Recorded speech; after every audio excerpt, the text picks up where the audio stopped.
লোকদের লাইফ কীরকম, ফিলিংসে চলে, একটা চিন্তাধারাতে চলে।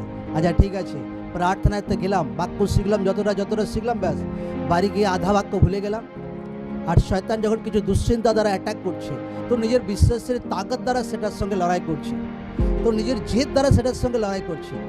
এই জায়গাতে লোকরা ফেসে যায়, মনে মনে লড়াই করছে, মনে মনে লড়াই রং জিনিস একটা। যীশু খ্রিস্ট যখন 40 দিন ফাস্টিং কমপ্লিট করে এসেছিলেন, তো শয়তান যখন বাক্য ছুটছিল, তো যীশু খ্রিস্ট কি বিশ্বাস দ্বারা কি মনে মনে লড়াই করছিলেন, না বাক্য দ্বারা? জোর ছিল কি দ্বারা? বাক্য দ্বারা লড়াই করছে। কখনো শয়তানের সঙ্গে লোকরা মনে মনে লড়াই না করে, আচ্ছা মনে এটা আসছে, ও আমারও মনে যেতে পারবো না, এটা হবে, মনে আসতে পারে। আপনাকে ওই টাইমে বাক্য কি আছে, বাক্য মাইন্ডে আনতে হবে। বাক্যতে এটা লেখা আছে, শয়তান যে মনুষ্য কেবল রুটিতে বাঁচে না, কিন্তু ঈশ্বরের মুখ থেকে যে বাক্য বেরোয়, সেই বাক্য দ্বারাই মনুষ্য জীবিত থাকবে একদম। আমেন।